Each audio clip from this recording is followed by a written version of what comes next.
Welcome, dear readers, to Cover My Ass, where baffling books are reviewed but not read by yours truly. My name is Kaki. And I'm Kay, and remember, we only judge a book by its cover. And we find ourselves once more amid the towering stacks of... I still can't say our library, it's still your library, right? Okay, The library. Let's make it the library. The library feels so impersonal. No, like it's I think it's a kind of library that deserves a definite article. Whoa, okay. No, that's a very good point. It is the library, yeah. Wow. I'm looking at it with a whole new perspective these last few weeks while I've tried to put away childish things. Your vision isn't going weird again, is it? No, it's not. Okay, good. I am reminded that it is it's about the anniversary of the deterioration of my eyesight into pure ultraviolet was the spectrum. I'm just catching all the readers up on the unnecessary lore. So I'm quite delighted that everything just seemed to be working smoothly. Funny that, isn't it? Like, yeah. Does it fill you with a sense of dread and worry? Yes, that's right. So you've been through this before. It occurs to people.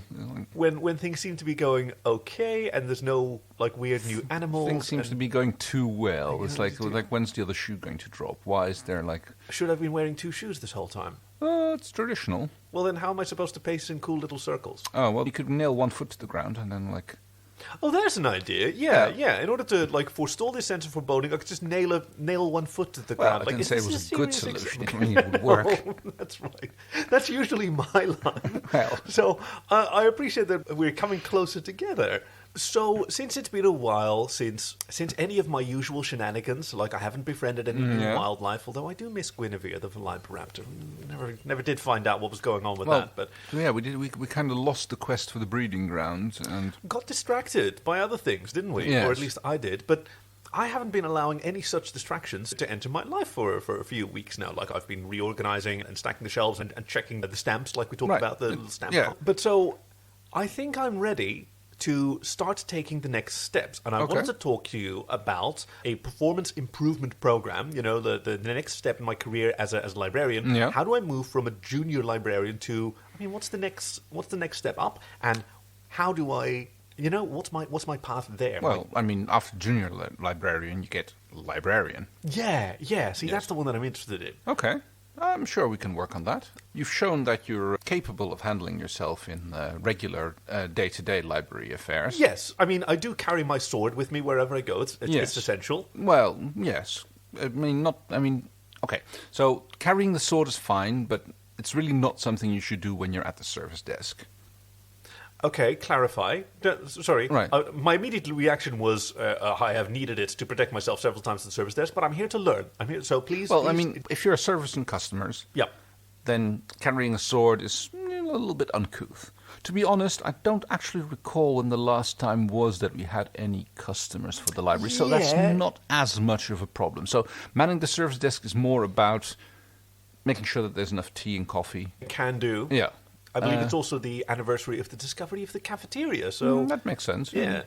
So, checking books out and in, I guess I'll have to come by you and make sure that the books are checked out properly now whenever I come and take something for my private reading. Yes, let's do that. Okay. That'll be fun. Yes, and then we can move you up a little bit. Janitorial duties, I think you've already kind of taken on in more ways than one. In a very exemplary way, I might say. Let's work about this. Let's give it a little trial run, give you full...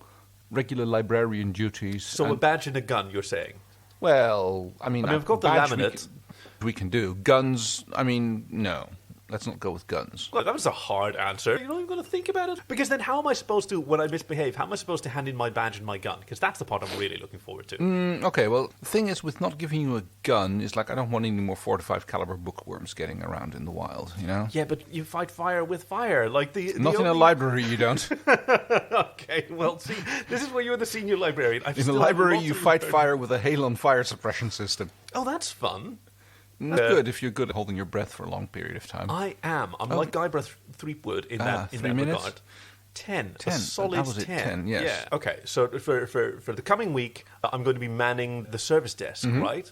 Yeah. Oh. Your duties will be opening the library doors on time, closing them, making sure that the till is made up properly, that it's counted at the beginning and at the end of the shift. So opening the doors is going to be a little bit of a problem. It has been. So let's skip that part. I'll give you an official exemption on that score. Cool. Okay.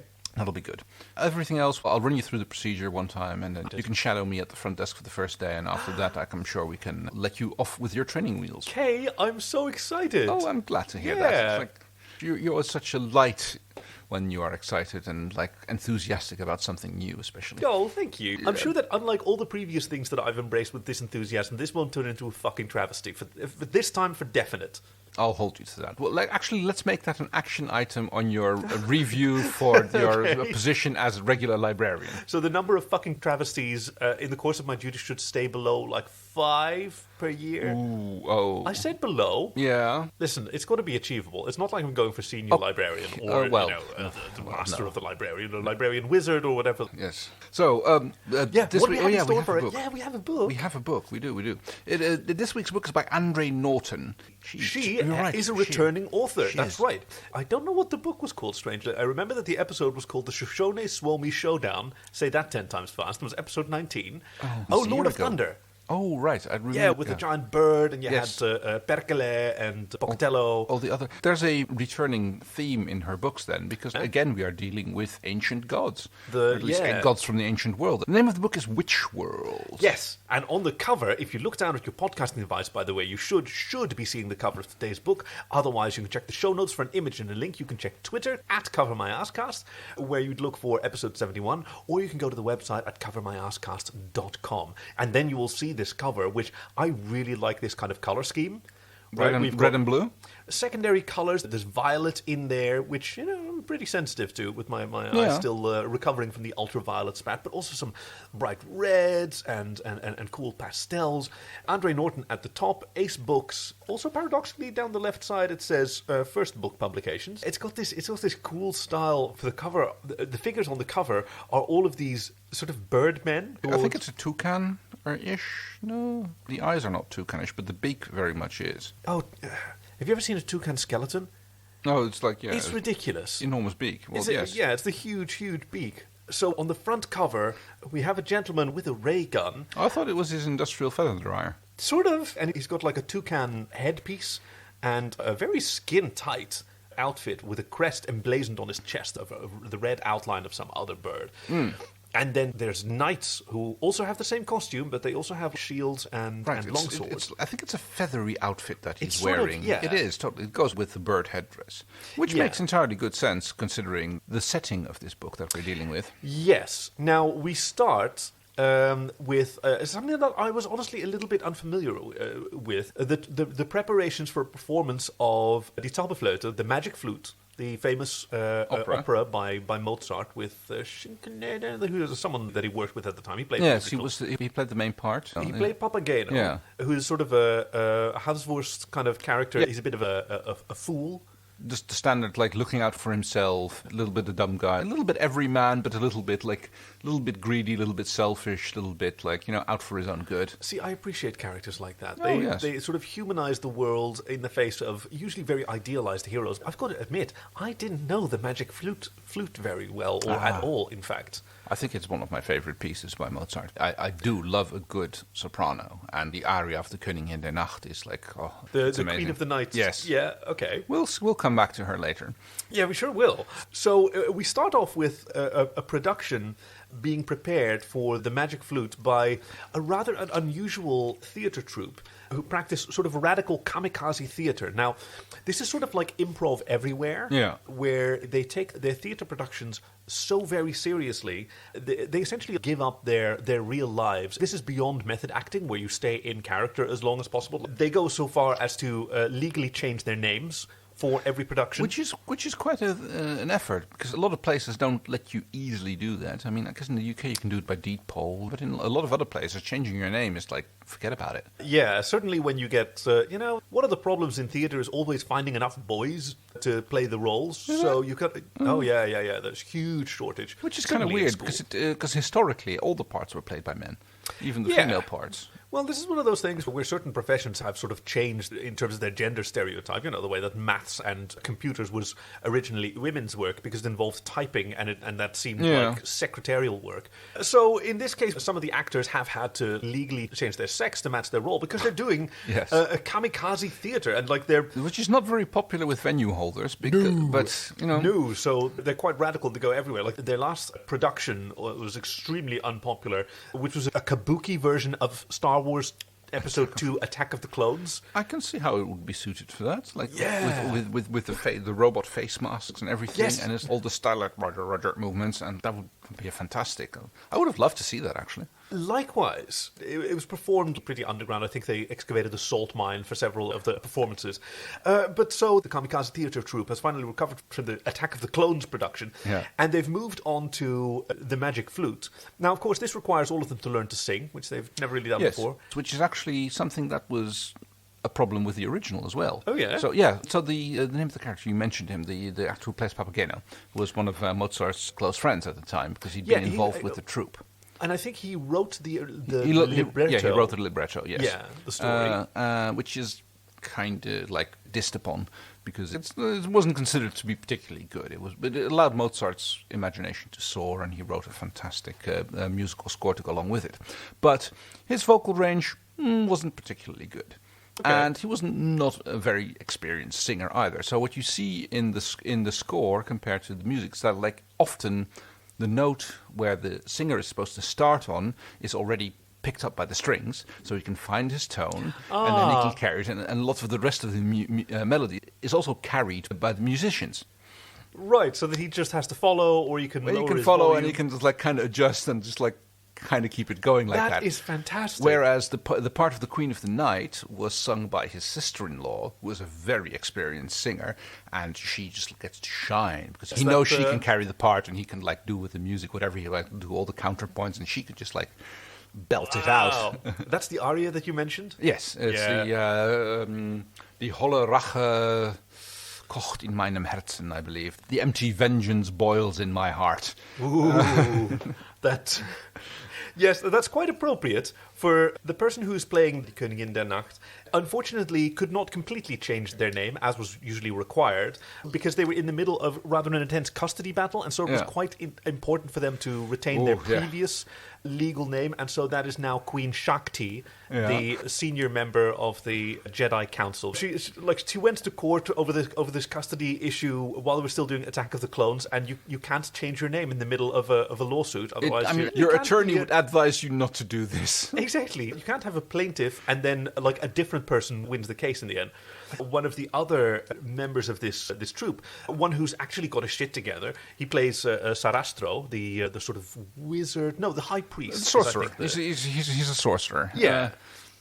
Next up is technically the hero of the show is Tamino, but he was still kind of stuck in Attack of the Clones, and he became Camino. Well, yes, he kind of like forgot about that part. It's like Camino, let's just fake it. I'm sure there's a language in which the K and the T are pronounced the same.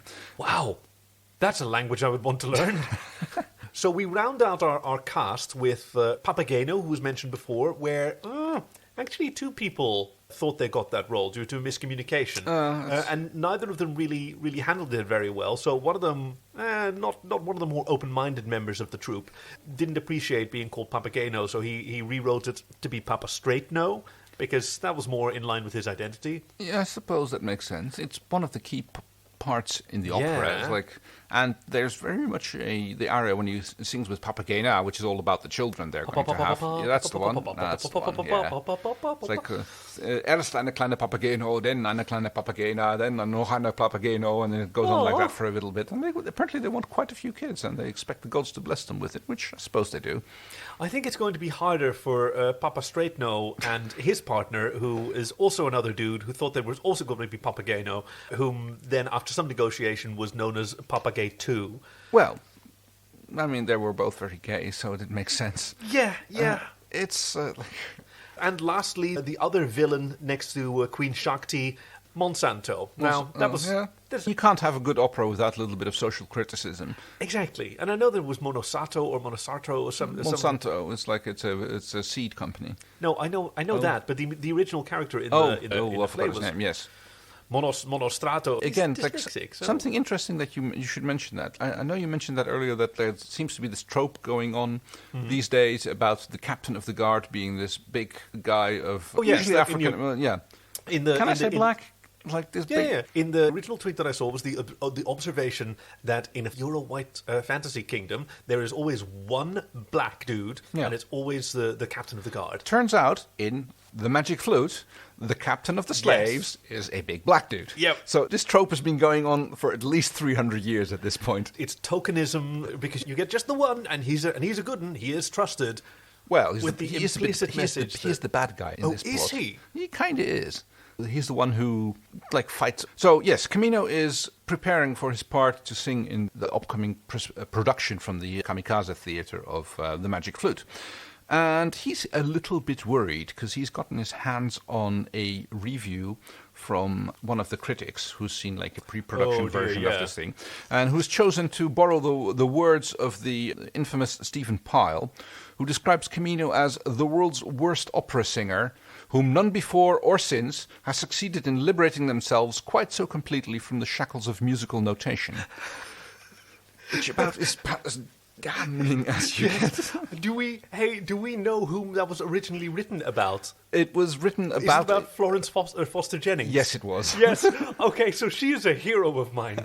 So Florence Foster Jennings, I'm so happy that you brought this up. Florence Foster Jennings, for the readers at home, is an opera singer in the loosest sense of the word who gave dozens, if not hundreds, of performances, despite a complete manifest lack of any musical talent. Or skill. She was a widow who decided that she was going to take up opera, and she would just hire venues and perform for entire audiences, and then dwindling audiences, and then she forbade critics, and then she forbade basically everyone. But she would just hire the theatre and invite some of her friends, and she would usually cook beforehand, so they came mostly for the food.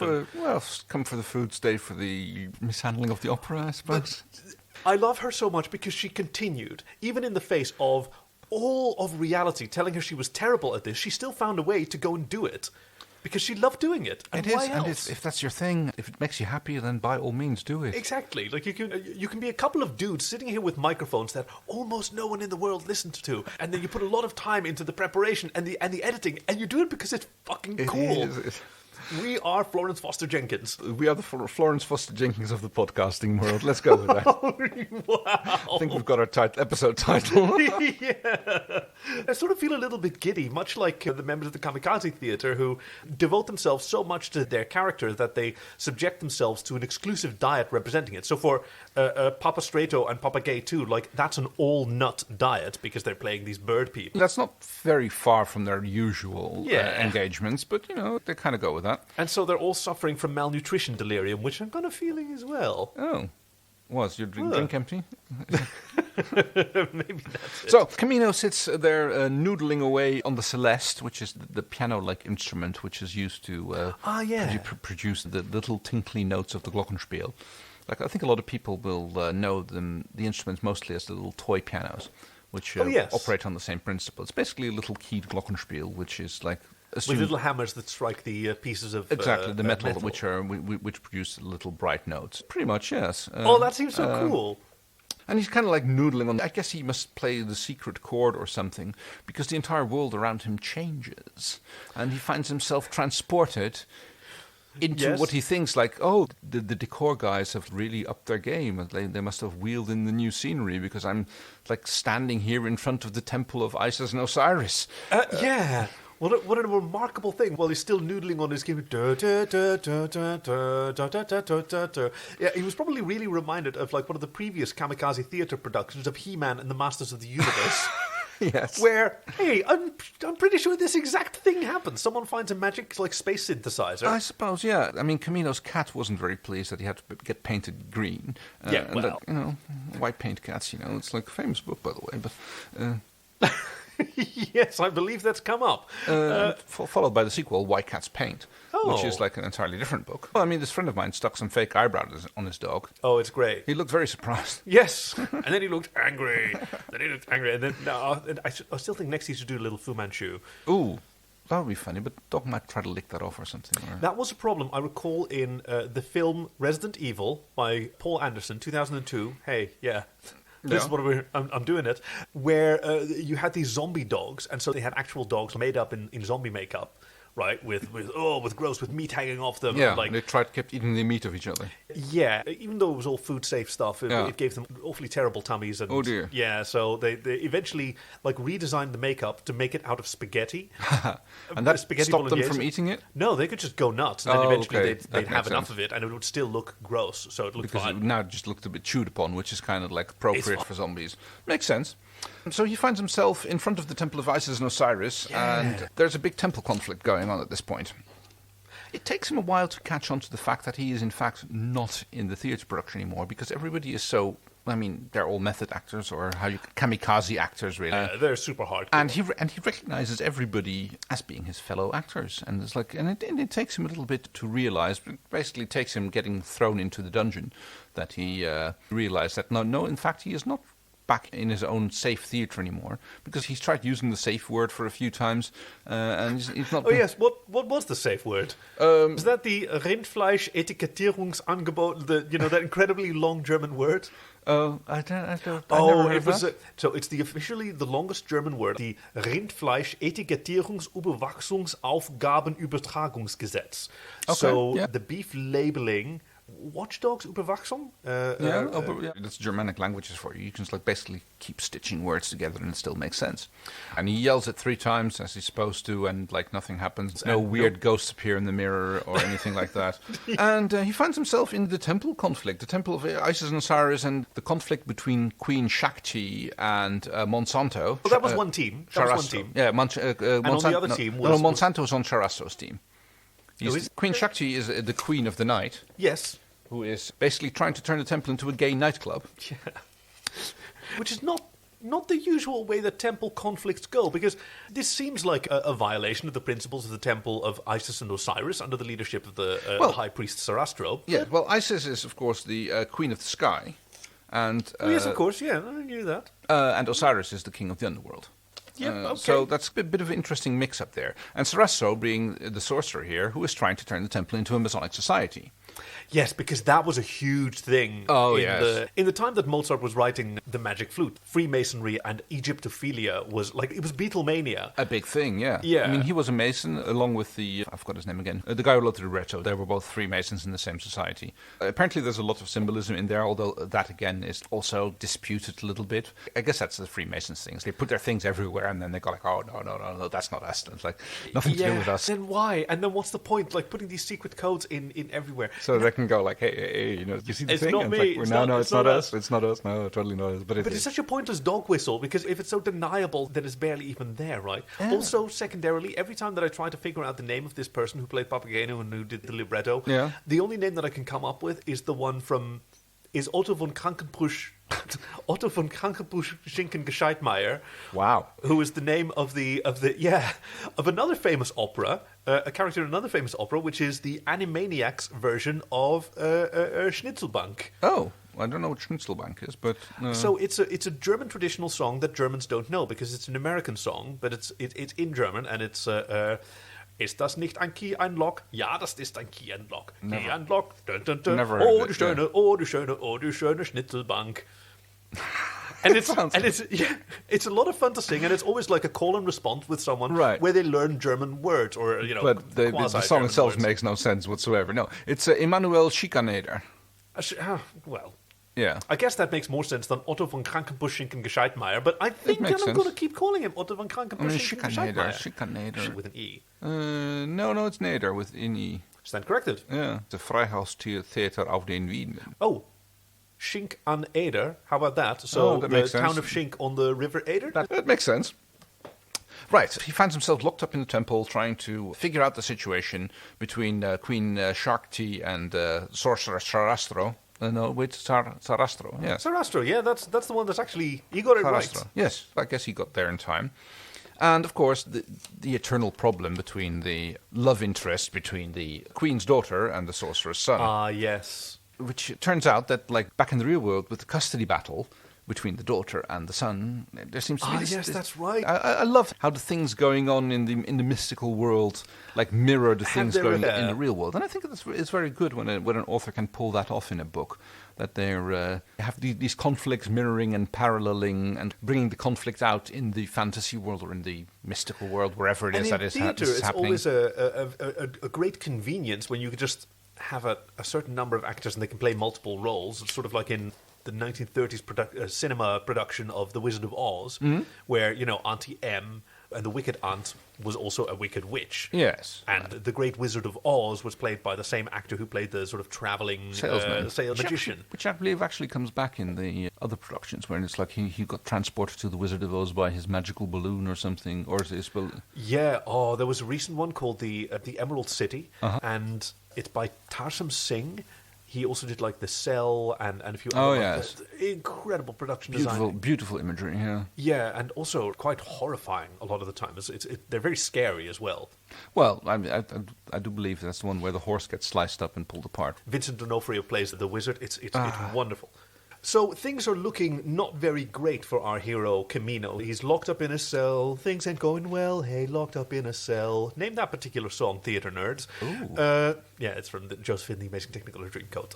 I know like one musical. So he does have the advantage that because all of the equivalents of these characters that he meets here, they're mystical shadows of their real-world selves, but their real-world selves were super into kamikaze theater. So they portrayed these characters so deeply, he actually already knows quite a lot about them. He knows what their problems are, he knows what they want, he knows how they tend to interact. Papa Gay 2 and Papa Straight No. Well, he understands, okay, I mean, so you guys... You need to be on the team with you get to do the bird thing, make it like two lovebirds. You're all nut diet. You can I've got the secret for bird gene splicing. It's like they're already running around in the bird outfits, which seems to be the thing. I guess it's like the Queen of the Night's like security guards from the gay club in the temple. So that must be what we're seeing on the cover, by the way. And there's lots of strutting and showing off your feathers, which seems to be very much like it's a little bit Priscilla-ish, but it works. Yeah, Priscilla, Queen of the Night. Good one. If only we hadn't already figured out a terrible name for this episode. That might have. We can still change that. Yeah, who knows? But so Camino is able to win the trust of these other characters because he understands them through and through. He manages to resolve the relationship between Papa Straight No and Papa Gay 2. He understands that Sarastro is really quite a heroic figure, despite being misunderstood. He just wants to do what he thinks is best for the temple. He wants to maintain the old traditions of the ancient Egyptian gods and keep the temple in its right. And of course, Queen Shakti figures that it should have been hers when her late husband should have left it to her and not to Sarastro. Yes, like she feels that about the children from that particular marriage. She just wants her daughter to be happy, and even though she threatens her with disowning her if she doesn't go and stab Sarastro through the heart. That was the plot. Lots of things are drawn here from the magic flute. I kind of like how an author manages to use a old story like that and then retell it in their own rights and give it their own little twists and See, people talk a lot of about cliches and how they're derivative, but every cliche started out as a great idea. Yeah, and then other people went oh, this is good, and we can use that. So even though it's kind of a cliche ending how this is resolved, because Camino pieces together a brand new Glockenspiel out of pieces of armor from the various guards that have covered him. The little librarianess has a review to add. I think she spotted one of the raccoons. Oh? Yes, tell us. Yeah? What is it, Tell lady? us more. Oh. Meow, meow, meow, meow, meow, meow, meow, meow, meow, meow, meow, meow. You're good at this. Meow, meow, meow, meow, meow, meow, meow, meow, meow. And so in proper cliche fashion, he kills a bunch of his guards, fashions their armor into a new Glockenspiel suit, plays a new intergalactic melody on that, which opens a portal back to Earth where he summons one of the leftovers from his kamikaze theater troupe, Freemason Windu, who brings along a supply of homemade lightsabers so that everyone may free themselves from the invasion of the Queen of the Night. Queen of the Night is happy because she sees a lot of glow sticks. And I can dig with this. If this becomes the new vibe of this place, then exactly. I can club around this. As long as everyone keeps their costumes on, everyone keeps their masks on. Now, obviously, Camino is totally totally down with it. That was his life anyway. Yeah. Everybody else, they kind of love Sarastro goes outfits. like, yeah, we can do masks in our Masonastic traditions. We can have everybody wear masks. And so he adds that to the bylaws and the charter that everyone must wear masks, to which everyone replies, this is the way. Yes. So I love it when an opera resolves itself in such a traditional way. It is. It turns into this big production, of course, where everybody's massively singing along with the orchestra. And yes, everyone gets builds to a huge crescendo, especially Papageno, Papa Straightno and Papageno. Yes, yeah. they have the biggest climax that they can on stage. Certainly do. And at the end, as the curtains draw on this mystical world where Camino chooses to stay behind because it is way more kamikaze theater than the real world ever was, they all get together to announce their next project, which will be Back to the Future set in space. And I think Andre Norton is known for these kind of outlandish, kind of gonzo stories, just going by the covers of her books. Well, that's the covers. You wonder always, did the guy who painted the cover even read the book? And in this case, I definitely think so. At least the art director from Ace Publishing. Guys who reviewed the book on the podcast actually read the book? Yeah. Well, no. Just as much as the artist did, I'm as sure. We're supposed to. After all, we are a literary book review podcast. We sure are. And I would like to refer to the subtitle of our podcast. Yes. So, judging a book by its cover, how are we going to rate this book? Let's see. We've always done what's it called? String integers. Yeah. We don't have to do integers. No. We could give it like 1.69 out of 2. Oh, well, nice. 69 was last week's episode, so yeah, it is 1.69. That's not a multiple of 69. No one's going to see any kind of correlation there. Or say nice. No. Just, I mean. All our books are nice, aren't they? 1.16. Well, we try not to review books that we don't like. You know, that's like it's like. And the other way around. Like I always try to read to like every book that I read. Oh, fair point. Certainly, like if I paid money for it. I guess you listen to a lot of books, don't you? I suppose that. I do. I do like to listen to books, which I think is sort of the same as reading. It is. It probably adds a little bit of depth because there's the interpretation of the performer. Yes, which some people, they like the freedom for their own theatre of the imagination, but sometimes you can have a good ally in that. You ain't never had a friend like me. Wait, wrong book again. All right, so 1.69 out of 2. Going once, going twice. Going. Yeah. So I really enjoyed this book. It was thrilling, it was surprising as a good opera should be. Lots of musical references. Yeah, I'm kind of impressed with us for getting all of those. No, I mean, we do a little bit of research into our reviews, don't we? So what do we have in store? Oh, yeah, and speaking of review, if you look down at your podcasting device, you should be seeing an opportunity to leave a few stars, leave a review. We'd love to hear from you at covermyhousecast@gmail.com, certainly if you have a suggestion for a book. But in the meantime, what do we have in store for our readers next week? Next week's book is by Louis de Bernière, The War of Don Emmanuel's Nether Parts. Thank you for joining us at Cover My Ass, where baffling books are reviewed but not read by yours truly. My name is Kaki. And I'm Kay, and remember, we only judge a book by its cover. Oh, the little librarianess. Oh, she wants to come join us. Yeah, come here. You want to help us review the next book?